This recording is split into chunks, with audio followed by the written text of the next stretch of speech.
हाँ जी, welcome back. I hope कि आप सब खैर खैरियत से होंगे। तो जी लास्ट वीडियो में मैं एडिलेड ऑस्ट्रेलिया आ गया था और एक शॉर्ट्स ओवरव्यू दिया कि how was my first day in Adelaide. तो जैसा कि मैंने लास्ट वीडियो में बताया था कि नेक्स्ट डे से रमज़ान और मेरी यूनिवर्सिटी की क्लासेस स्टार्ट थी, तो बस अगली सुबह जल्दी उठ के सैरी करके तैयार होकर जल्दी से यूनिवर्सिटी के लिए निकल पड़ा। अब आप सब सोच रहे होंगे कि सुबह सुबह इतनी जल्दी यूनिवर्सिटी। हाँ जी, इसी टाइम निकलना पड़ता है बिकॉज यूनिवर्सिटी थोड़ी सी दूर है, तो मॉर्निंग क्लास के लिए जल्दी निकलना पड़ता है। खैर, ये तो मैं आप सबको समझा भी दूंगा कि भाई लाइफ यहाँ कितनी फास्ट पेस्ड है। बस रुकी ना तो सुबह भी हो चुकी थी और एडिलेड सिटी सेंटर की खूबसूरती दिन की रोशनी में बेमिसाल थी। मेरा तो दिल किया कि भाई छोड़ो क्लासेस को, सिटी घूमा जाए। बट फिर मामा की वो बात याद आ गई कि बेटा अपने मकसद को नहीं भूलना।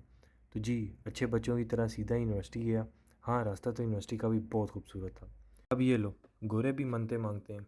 खैर, इन तालों की कहानी यह है कि लोग अपना डे स्टार्ट करने से पहले यहाँ आके एक ताला बांध जाते हैं अपनी कोई भी ख्वाहिश मांग के। और जब वो ख्वाहिश पूरी हो जाती है तो ताला खोल के नीचे इस पानी में फेंक देते हैं। अब ताला देख के तो लगता नहीं है किसी की भी कोई ख्वाहिश पूरी होती होगी। हाँ तो भाई, घूमते घुमाते यूनिवर्सिटी पहुंच ही गया। अब जी ये है मेरी university, the university of Adelaide. इसके बारे में आप लोग गूगल पे रिसर्च कर सकते हैं, बट शॉर्ट सा ये है कि ग्लोबली टॉप 100 में रैंक करती है। ऑस्ट्रेलिया में ग्रुप ऑफ 8 जो यूनिवर्सिटीज़ है उनका पार्ट है, और साउथ ऑस्ट्रेलिया में नंबर 1 है, वगैरह वगैरह वगैरह। खैर, बाकी यूनिवर्सिटी की बाद में बताऊंगा। अभी क्लास लेनी थी बिकॉज सिटी की खूबसूरती में खो गया था और क्लास का टाइम गुजर गया था। बस भागते हुए क्लास ढूंढी और पहुंचा तो अटेंडेंस पे अपना नाम ढूंढ के अटेंडेंस लगाई। खैर, क्लास खचाखच भरी हुई थी, बट ऐसा लगा चाइना आ गया हूँ। हाँ, इंडियंस भी काफ़ी थे, बट पाकिस्तानी सिर्फ 2। अब यहाँ पे मैं एक अचीवमेंट सॉर्ट ऑफ शेयर करता हूँ। इस साल ऑस्ट्रेलिया और यूनिवर्सिटी ऑफ एडिलेड में यहाँ आके पता लगा कि पाकिस्तान से सिर्फ 2 स्टूडेंट्स ही इस इंटर इनटेक में आ सके हैं out of hundreds of applications और वीज़ा फाइल्स। अब वो एक मैं हूँ और एक अब्दुल्ला नाम का बॉय है। अल्लाह बाकी सबको भी बहुत बहुत कामयाबियाँ नसीब फरमाए, आमीन। तो बात ये हल्के में नहीं लेना आप।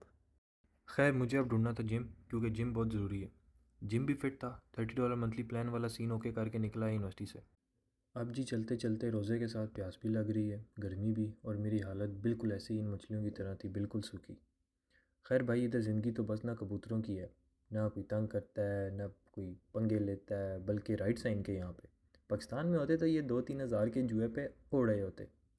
हाँ, तो मॉल आ गया क्योंकि कुछ चीज़ें रह गई थी कल।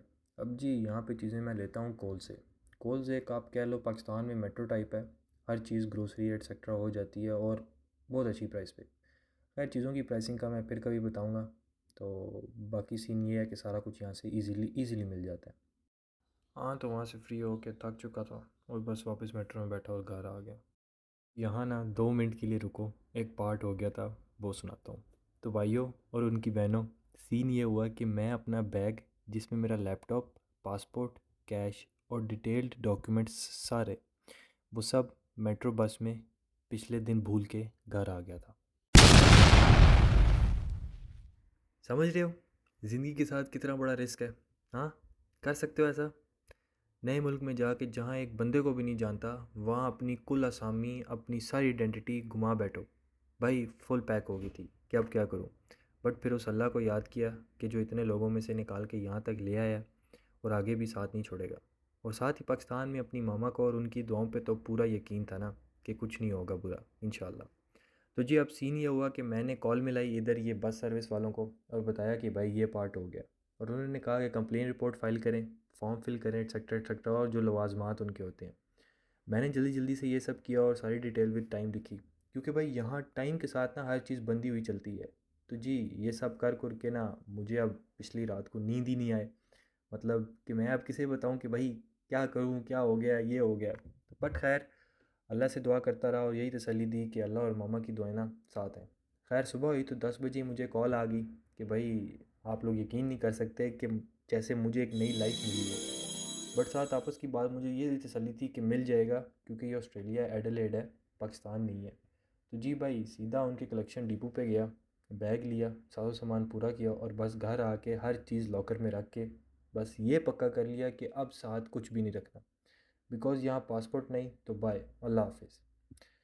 अब जब ये डॉकलॉग अपलोड होगा तो घर वाले जब देखेंगे तो मुझे आएंगी कॉल्स, और आपको पता है कि फिर मेरे साथ क्या होना है, क्या क्या चीज़ें सुनूंगा। बखैर, नो वरीज़, अल्लाह ने सब कुछ खैर खैरियत से रखा हुआ है। मम्मा जी परेशान नहीं होना, मैं खुश हूँ। खैर, मिलेंगे अब अगले डॉकलॉग में। तब तक अपना ख्याल रखें और इधर एडिलेड में बैठे मुझे भी दुआओं में याद रखें। अल्लाह हाफिज़। और हाँ, कुछ पिक्चर्स हैं सिटी की, ये देखते जाओ। और दिल माने तो सब्सक्राइब और लाइक भी कर देना।